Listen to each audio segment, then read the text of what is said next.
Salut, c'est Mathieu. On se retrouve dans un nouvel épisode et je me retrouve avec Nicolas. Nicolas, voilà, qui est un investisseur chevronné, qui a une histoire inspirante à nous raconter. J'en dis pas plus, ça commence maintenant. Boum. Salut Nicolas. Salut Mathieu.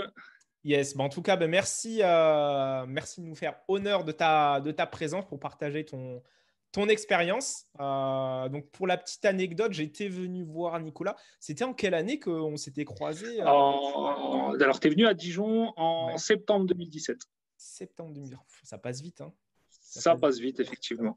Donc, comme vous le voyez, voilà, un ancien client est toujours client. Et puis, voilà, en tout cas, merci pour ta confiance et merci toujours de nous suivre. Pourquoi je fais cette vidéo? Parce que Nicolas, il a une histoire vraiment atypique et qui va, je pense, débloquer beaucoup de personnes qui peut-être sont bloquées voilà, dans leur vie au quotidien, qui aspirent plus. Donc, on va découvrir tout ça. Nicolas, est-ce que tu peux nous en dire un peu plus sur toi? Voilà, quel âge tu as? Voilà, comment est-ce que tu t'es lancé dans l'investissement? Pourquoi? Comment est-ce que tu as commencé? Les problèmes peut-être que tu as rencontrés? Donc, je suis Nicolas. À l'époque, en 2017, j'habitais à côté de Dijon. Et donc, comme tout à chacun, j'ai voulu investir dans l'immobilier. Je suis parti sur la location courte durée parce que voilà, c'était quelque chose d'assez rentable. Et je me suis vite confronté au problème de comment gérer ça au quotidien, c'est-à-dire autant la partie visible de l'iceberg, c'est-à-dire d'accueillir les clients. Bon, ça allait, mais par contre, comment envoyer les messages automatiquement, comment synchroniser les calendriers, comment mettre les annonces en ligne, même si en 2017, c'était déjà un peu l'essor de la location courte durée, ça l'est un peu moins qu'aujourd'hui, mais à l'époque, il fallait déjà se battre sur Airbnb, Booking, Expedia pour sortir du lot. Donc, c'est vrai que j'ai eu ces problématiques qui sont arrivées. Et donc, j'ai pris ta formation à ce moment-là pour, d'une part, apprendre à automatiser tout cela et deuxièmement, pour améliorer un peu ma visibilité sur l'ensemble de ces plateformes.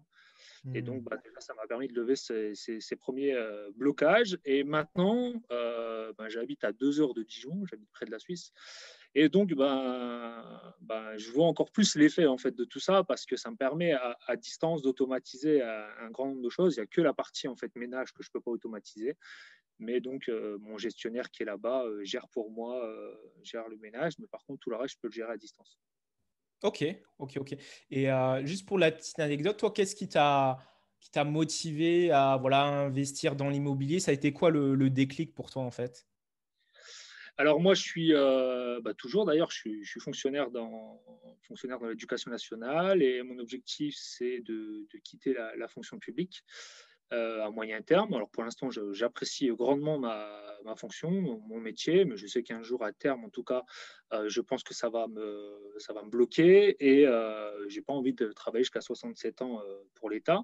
Et donc, cette idée, c'est d'avoir mon indépendance financière. Donc, qui dit indépendance financière dit à un moment donné trouver des business qui sont rentables. La location courte durée, c'est un des business qui est rentable et dans lequel je m'y retrouve.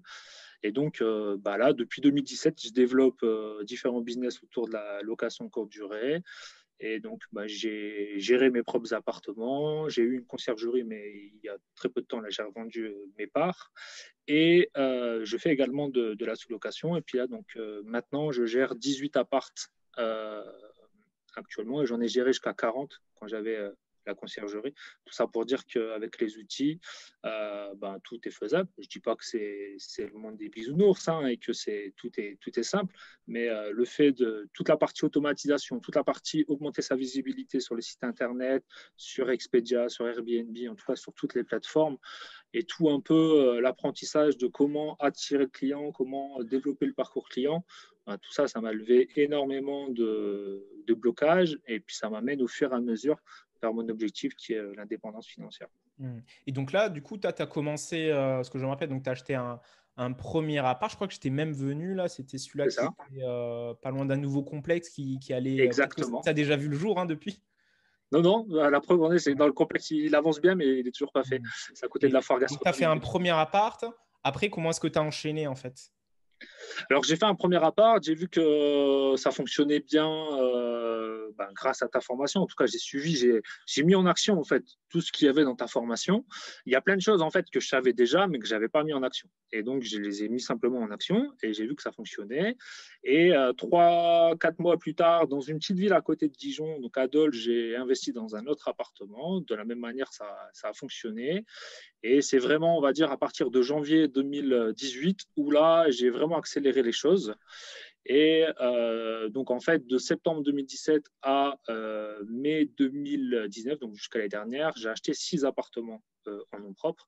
Et en parallèle de tout ça, pour faire de la location courte durée, et en parallèle de tout ça, j'avais développé une conciergerie et de la sous-location. Voilà. Et tout ça en parallèle de ton job, Tout, quoi. tout ça, effectivement, en parallèle En de plus, mon ton job. job, c'est pas genre 1, 2 heures dans la journée, quoi. C'est genre, tu es full-time carrément du Bah, matin. effectivement, mon job, je suis full-time. Moi, je travaille toujours à temps plein, là, actuellement. Certaines personnes vont me dire, mais t'es fou, pourquoi tu fais encore à temps plein alors que tu pourras arrêter? Effectivement, je pourrais arrêter, mais la réalité aussi, c'est qu'en tant que fonctionnaire, actuellement, ça m'ouvre les portes pour beaucoup de crédits immobiliers. Donc, je profite du système tant que je peux en profiter. J'adore encore mon métier, donc je ne vois pas pourquoi j'arrêterai actuellement. Et pour l'instant, j'arrive à allier les deux, donc j'en profite. Le jour où, en tout cas, je sais que j'en aurai réellement ras-le-bol de mon activité professionnelle, j'aurai le pouvoir d'arrêter du jour au lendemain sans problème. Donc pour l'instant, je développe mon business en parallèle de mon activité professionnelle parce que mon activité professionnelle, même si elle me prend énormément de temps, grâce à mon statut de fonctionnaire, elle me permet de développer beaucoup de choses, notamment l'obtention des crédits, parce qu'on sait très bien qu'en étant fonctionnaire, certains feux verts s'allument lorsqu'on va à la banque. Ok. Et après, du coup, donc, tu as mis ça en place. Après, j'ai l'impression que tu es passé au niveau supérieur parce que tu m'as dit que tu as monté une conciergerie jusqu'à 40 apparts, tu as fait de la sous-loc avec plus d'une dizaine d'apparts. Comment est-ce que tu as mis ça en place? Est-ce que tu as rencontré des blocages? Comment tu as solutionné tout ça? Et comment est-ce que parce que pour des gens, tu vas passer pour un extraterrestre. Comment il fait? Il bosse à temps plein et à côté de ça, voilà, il arrive à avoir géré 40 apparts. Comment tu as géré ça en fait? Alors, comment je dirais ça? Déjà, moi, je suis assez cartésien. C'est-à-dire que moi, quand je me donne un objectif, je me donne des plans. Et donc, j'ai simplement, à chaque fois, je me suis donné un plan. Je me suis dit, voilà, c'est bien, tu as quelques apparts en nom propre, mais ça serait bien que ensuite tu crées ton business. Pourquoi? Parce que quand tu vas quitter la fonction publique, tu n'auras plus de revenus salariés et donc tu vas être bloqué par les banques pour continuer à investir, pour faire de la location courte durée ou pour faire d'autres choses. Parce que je me suis dit, le jour où je vais être indépendant financièrement, je sais que je ne pourrai pas rien faire, je ne saurais pas le faire. Et donc, j'ai voulu développer un business. Évidemment, j'ai été confronté à comment on fait pour créer une société, comment on fait pour développer une société. Simplement, je me suis renseigné sur tous ces points. J'étais à la chambre de commerce, on m'a expliqué comment faire. Ensuite, j'ai été dans des réseaux d'entrepreneurs, pas spécialement dans l'immobilier, mais sur la ville de Dijon, il y a des réseautages, comme dans toute grande ville, je me suis mis. Et voilà. Et après, j'ai fait des erreurs, comme tout le monde, hein. Des erreurs que ça fait partie de l'expérience. Maintenant, je ne les ferai plus, mais il faut se lancer. Après, évidemment, il faut toujours mesurer les risques qu'on prend, mais il faut se lancer. Moi, ce que je conseille, au début, je n'avais pas ce tempérament-là, maintenant, je l'ai beaucoup plus, c'est de s'entourer de personnes. Ça nous permet vraiment d'aller beaucoup plus vite. Alors après, on l'entend souvent dans les vidéos, on se dit oui, mais non, je préfère être tout seul que d'être accompagné. Mais lorsqu'on est vraiment accompagné, lorsqu'on toque aux bonnes portes, ça permet d'aller beaucoup plus vite. Après, voilà, c'est de l'audace, il faut oser y aller. Voilà. La plupart des choses, en fait, c'est simplement des blocages mentaux. Et de temps en temps, je me fais un petit remake de ce que j'ai fait en 3, 4 ans.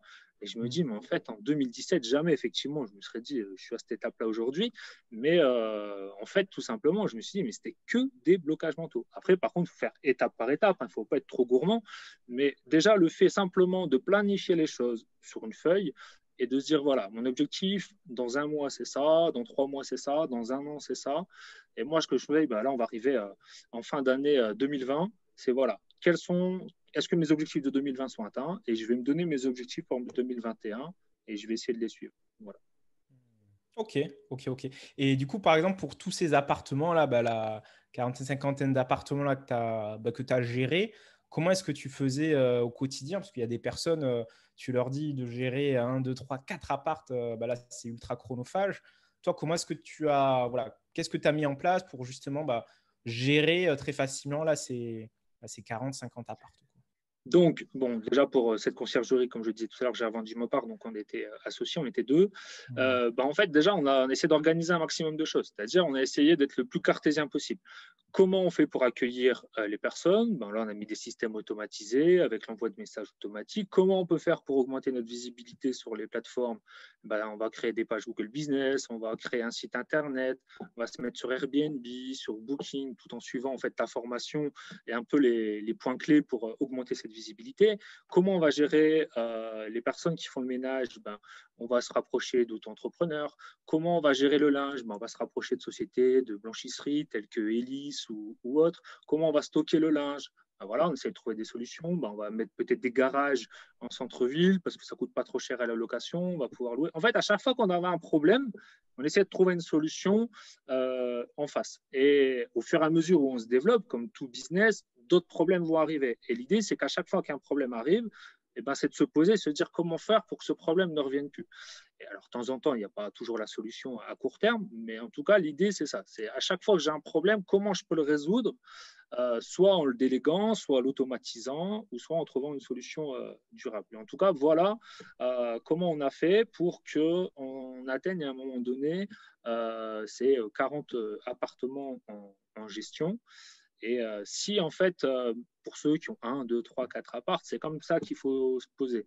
C'est-à-dire qu'il faut essayer de découper toutes les actions que vous avez à faire dans la location courte durée. Et pour chaque action, essayer de l'automatiser, de le déléguer ou en tout cas de trouver une solution viable. L'idée, c'est d'être en permanence, c'est pas toujours évident, hein, mais d'être en permanence au-dessus de son business et pas la tête dans le guidon dans ce business. Après, comme je le disais tout à l'heure, on n'est pas dans le monde des bisounours. Au début, quand on commence, on a un peu la tête dans le guidon, c'est tout à fait normal. Mais dès qu'on peut relever la tête, il faut relever la tête et prendre de la hauteur et essayer de trouver des solutions pour tout. En tout cas, c'est ma manière de penser maintenant. Ça s'est développé au fur et à mesure et c'est comme ça qu'au quotidien, j'avance dans mes objectifs. Ok. Et toi, ton retour d'expérience pour les personnes peut-être qui veulent lancer une conciergerie, toi, ton retour d'expérience, on va dire les grosses problématiques, tu penses que toutes les conciergeries, elles vont y passer si jamais elles ne sont pas, on va dire, entre guillemets, formées ou acculturées. Pour toi, là, les gros problèmes que tu as identifiés dans une conciergerie qui peuvent vraiment les bloquer dans leur expansion, tu vois? Les gros problèmes, déjà, c'est comment gérer l'expérience du voyageur. Ça, si vous n'avez pas mis des process en place, vous allez nécessairement à un moment être bloqué parce que vous n'allez pas pouvoir vous développer au fur et à mesure parce qu'il suffit. Je vois encore des conciergeries qui gèrent 7, 8, 9 appartes et qui sont effectivement en difficulté parce qu'ils envoient les messages manuellement sur Airbnb, ils oublient d'envoyer le message, donc le client il est devant la porte, il est bloqué, donc ça dirait que c'est une mauvaise expérience client alors qu'il y a des il y a des produits, il y a des outils comme Superhot qui existent ou même d'autres produits qui existent pour automatiser tout ça. Franchement, ça, c'est quelque chose qui ne devrait plus exister, mais ça, ces conciergeries-là, il faut vraiment qu'elles puissent passer au 3.0 et vraiment automatiser les choses. La deuxième chose, c'est la gestion du linge. Comment au quotidien gérer ça, ou le stocker, ou qui fait. Alors au début, on demande par exemple à nos dames de ménage de faire le linge, etc. Mais on s'aperçoit qu'au plus on se développe, au plus c'est difficile parce qu'il y a du linge qui s'use. On ne peut pas demander au propriétaire à chaque fois d'acheter du linge d'avance, etc. Donc ça, il faut trouver une solution viable. Et là, il faut se rapprocher de partenaires professionnels qui travaillent avec des restaurants, des bars, des hôtels et qui ont l'habitude de faire ça. Pour moi, la blanchisserie et la partie ménage, c'est deux missions séparées. Avant, pour moi, c'était une seule mission, mais c'est une erreur. Pour moi, c'est deux tâches différentes. Et il ne faut pas qu'il y ait quelqu'un qui puisse faire à la fois la blanchisserie et le ménage, en tout cas si on veut se professionnaliser et si on veut vraiment se développer. Et le nerf de la guerre, c'est les dames de ménage. Donc si déjà tout au quotidien, vous avez automatisé un maximum de choses, après ça vous permet de vous concentrer sur les partenaires, les auto-entrepreneurs, les sociétés qui font le ménage pour vous, parce que ça, c'est vraiment la clé de voûte du business. C'est-à-dire qu'on peut tout mettre en place autour au quotidien, Si le ménage est mal fait dans la finalité, c'est un mauvais commentaire, une mauvaise expérience client, et donc derrière, beaucoup moins de clients qui vont venir chez vous. Donc, il faut automatiser un maximum de choses, déléguer un maximum de choses pour se concentrer vraiment sur les personnes qui font le ménage, notamment ceux qui font les conciergeries, et mettre des process en place pour pouvoir former les personnes qui font le ménage. La formation des personnes qui font le ménage, c'est très important. J'ai fait cette erreur-là pendant longtemps en disant, bon, je vais expliquer, je vais montrer l'appart rapidement. Mais en fait, entre mes attendus et les attendus de la dame de ménage, même si elle est très performante, ils sont souvent différents. Il faut vraiment expliciter les choses. Et ce qui était bien, notamment avec l'outil ton outil, Mathieu, c'est que voilà, la checklist, par exemple, où on dit à la dame de ménage, voilà ce que j'attends de vous après chaque ménage, ou les sociétés prestataires qui font le ménage, c'est vraiment très, très important. Donc, moi, ce que je conseille, c'est vraiment d'automatiser un maximum de choses, je le répète, pour vraiment se concentrer sur le ménage et mettre des process en place pour pouvoir accompagner, former les personnes qui font le ménage. Et toi, toi, tu as directement automatisé le check-in, c'est ça? Alors, le check-in, je l'ai directement automatisé parce que dès le début, en fait, j'ai suivi ta formation. Et au début, j'avais la crainte que l'automatisation, bah, ça enlève un peu cette expérience client dont je parle depuis tout à l'heure. Mais en fait, pas du tout. On voit dans les mœurs que les gens, lorsqu'ils vont sur Airbnb, sur Booking, lorsqu'ils louent un appartement en location courte durée, ils s'attendent justement à être, pour une grande partie, en autonomie lorsqu'ils sont accueillis. Des clients qui veulent être accueillis par quelqu'un, ils vont aller dans des chambres d'hôtes, ils vont aller dans un hôtel avec une réception 24/24. Voilà. Là, on vise souvent des clients quand même qui veulent rentrer en autonomie et qui veulent avoir cette simplicité. Et donc, c'est important justement aussi d'avoir ces clients cibles et de ne pas se tromper de clients cibles. Et l'automatisation de l'accès, en plus, surtout maintenant, il y a énormément de produits pour accéder de façon automatisée dans les appartements. Je pense que c'est la clé numéro un pour les conciergeries ou même pour les loueurs pour se développer. Vous imaginez, j'habite à 2 heures de mes appartements. Si à chaque fois je devais faire la route ou si mes prestataires de ménage devaient s'occuper de ça, bah déjà en termes de revient, moi, ça me coûterait trop cher. Et pour eux, ça serait très, très chronophage parce que la réalité des choses, c'est que le client dit qu'il arrive à 18 heures. Au final, il arrive qu'à 18h30, 19h parce que son train, son avion, etc. arrive en retard. Et ça, c'est des complexités qui sont simples à éviter simplement en automatisant l'accès. Ok, ok, ok. Et du coup, je voulais dire un truc, mais j'ai oublié, bon, ça va me revenir. Et toi, du coup, ouais, donc tu as automatisé le ménage, le check-in, enfin, tu as automatisé le check-in.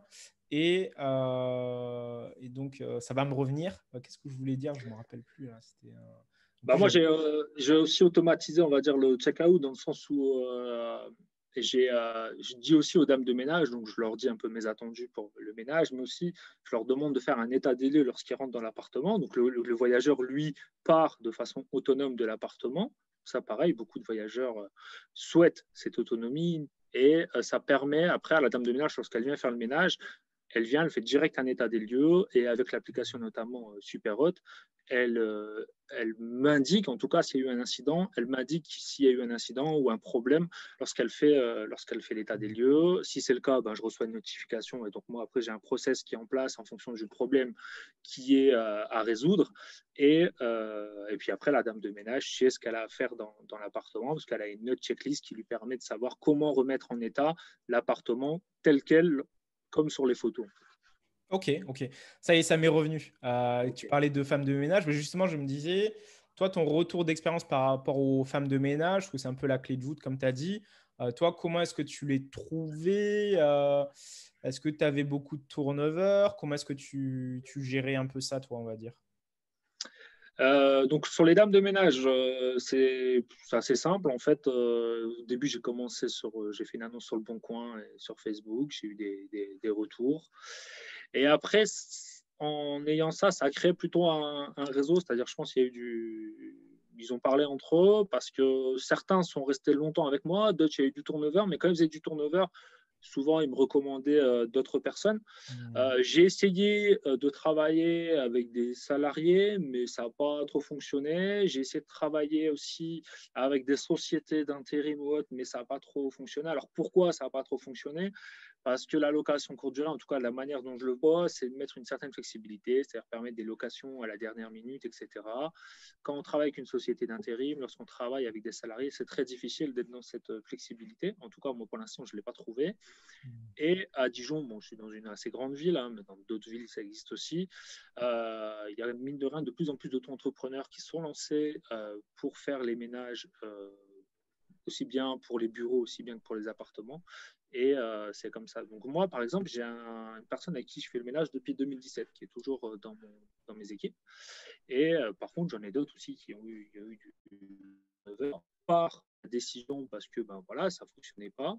Et de temps en temps, ben, parce que j'ai même eu d'autres personnes qui ont créé leur propre conciergerie, qui ont essayé de se développer également. Et donc voilà. Mais ce qui est vraiment important, c'est au début d'être présent avec eux pour vraiment voir déjà si ça match en termes de personnalité entre vous et nous, dans le sens où au début, je me basais un peu sur les compétences, et puis c'est difficile d'évaluer tes compétences de ménage juste sur un entretien, il faut vraiment voir. Après, moi, ce qui était important lorsque j'étais en entretien avec des personnes, c'était notamment est-ce qu'on a la même vision? C'est-à-dire, est-ce qu'on partage la même vision? Est-ce qu'on partage le même objectif? C'est-à-dire, voilà, moi, mon objectif, c'était d'avoir tel ou tel résultat sur Booking, Airbnb, donc faire partie des meilleurs. Est-ce qu'on a la même vision? Est-ce qu'on partage les mêmes valeurs? Et à partir du moment où on partage certaines choses, c'est beaucoup plus facile de travailler ensemble parce que voilà, ça reste un auto-entrepreneur, donc un indépendant, et donc c'est un partenaire, et donc il faut partager les mêmes valeurs si on veut vraiment avancer. Et donc je pense que ça, c'est un point important. Mais ce qui est important, voilà, c'est de chercher sur Facebook, Le Bon Coin, en parler à des amis, de temps en temps, juste en parlant à des amis, ils peuvent vous présenter d'autres personnes. En fait, c'est ce que je disais tout à l'heure, je reviens à ce que je disais à la base, c'est de l'audace et oser. Parce qu'à chaque fois que je parle à quelqu'un, ils me disent la même chose. J'arrive pas à trouver des dames qui font le ménage. Et je leur dis, mais tu as demandé à ta meilleure amie, tu as demandé à quelqu'un de ta famille, tu as demandé à ton boulot. Ben non, parce que j'ose pas parler de mon projet. Bah fais-le, ose, et tu verras qu'il y a des portes qui vont s'ouvrir de façon un peu magique devant toi. Mais si tu dis rien, les gens ne savent pas en fait ce que tu fais. Il n'y a que toi qui sais ce que tu es en train de faire. Donc, parle-en autour de toi et tu verras, les gens vont vouloir t'aider et il y a des portes qui vont s'ouvrir. Donc, moi, je le dis, c'est passe à l'action, de l'audace. Et à partir du moment où tu fais ça, il y a beaucoup de portes qui vont s'ouvrir. Ok, passer à l'action, quoi.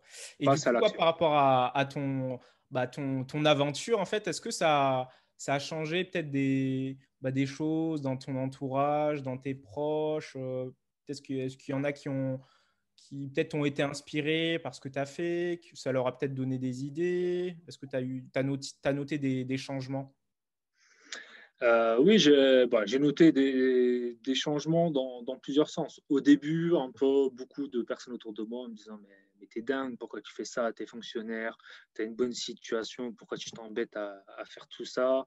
Euh, un peu, en fait, ils voulaient m'aider, mais ils partageaient leurs craintes, leurs peurs. Hmm. Et au fur et à mesure, j'ai là des amis proches, ou même ma conjointe, qui me dit, voilà, j'aimerais bien investir, comment faire, comment mettre les choses en place. Donc là, de plus en plus, j'aide des gens à se mettre en place dans la location courte durée, voire même dans l'investissement immobilier au sens large. Ce que je dis, ce que je dis souvent, c'est, voilà, comme je disais tout à l'heure, passe à l'action, mais il faut aussi faut pas avoir peur un peu de l'échec. C'est-à-dire, passer à l'action, ça veut dire que de temps en temps, on va se tromper. Et je sais qu'en France, c'est compliqué, ça, l'échec, c'est compliqué de dire à des personnes, bah, on s'est loupé sur ce coup-là, ça arrive, voilà. Par contre, maintenant, l'idée, c'est de mesurer ses risques. Évidemment, il ne faut pas partir très tête brûlée n'importe où, mais il ne faut pas avoir peur de l'échec. Et en ayant ce discours autour de moi, j'ai nécessairement changé aussi mon entourage familial. On ne change pas, mais son cercle d'amis, il a un peu évolué. Mes amis d'enfance sont toujours là, mais d'autres amis sont un peu éloignés de moi ou je me suis éloigné d'eux. Et à l'inverse, je me suis fait d'autres connaissances qui partagent des valeurs communes dans l'entrepreneuriat, dans l'état d'esprit, etc. Parce que il ne faut pas se mentir, mon état d'esprit a évolué entre quand j'ai commencé et aujourd'hui. Et pour certains, je suis une tête brûlée, et pour d'autres, je suis quelqu'un qui est entrepreneur. Tout dépend un peu de la vision de chacun d'entre eux. Donc c'est vraiment important de ne pas avoir peur en fait de se dire que dans ce process d'indépendance immobilière, on va pouvoir aussi évoluer personnellement. Donc ça, faut pas avoir peur de ça, et bien au contraire. Super. Bah, c'est magnifique, hein, magnifique. Bah, qu'est-ce qu'on peut te souhaiter pour la suite, Nicolas?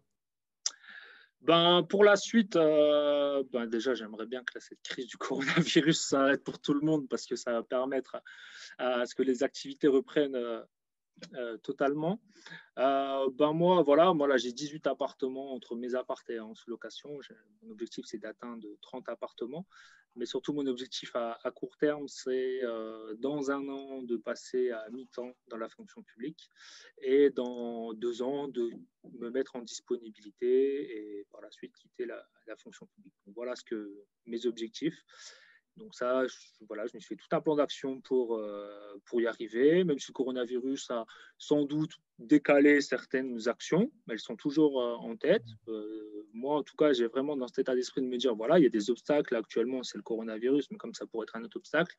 L'idée, c'est comment contourner cet obstacle, moi, voilà, je ne suis pas du tout défaitiste, je suis assez compétiteur, voilà, comment dépasser ce problème. Et bien au contraire, en fait, là, je suis en train de me dire, mais si après 2 confinements, mes sociétés tiennent, c'est vraiment que j'ai vraiment bâti quelque chose de solide, parce que pire que ça, je ne sais pas ce qui pourrait réellement arriver.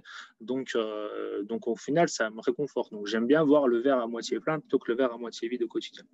Donc voilà mes 2 objectifs, passer à mi-temps dans un an et augmenter mon parc immobilier.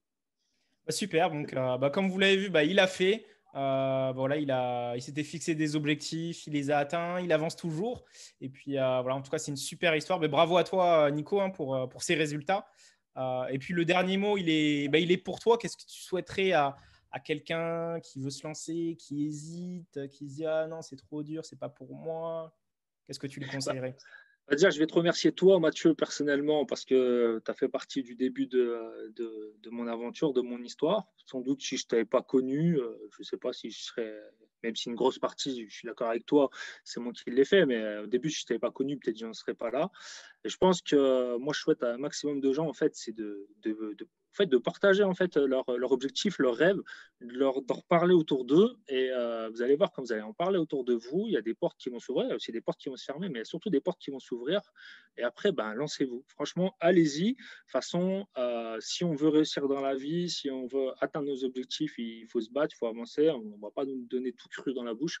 Donc allez-y, et surtout, je le répète souvent, c'est passer à l'action, n'ayez pas peur de l'échec. Si vous passez à l'action, c'est sûr que vous allez avoir des résultats. Par contre, c'est sûr que si vous ne faites rien, votre situation ne bougera jamais et vous serez toujours dans la même situation qu'aujourd'hui. Super. Écoutez, on fait comme ça. Donc, je mettrai les liens dans la description si jamais vous souhaitez rentrer en contact avec Nico. Et puis, en tout cas, bravo encore à toi. Et puis, aux autres, passez à l'action. Et on se dit à une prochaine dans un prochain épisode. Boum. Toi qui m'écoutes, attention. Oui, toi, je te parle à toi. Surtout, ne passe pas à l'action après cette vidéo. Non, ne change rien. Reste dans l'ombre et continue de galérer avec ta location courte durée.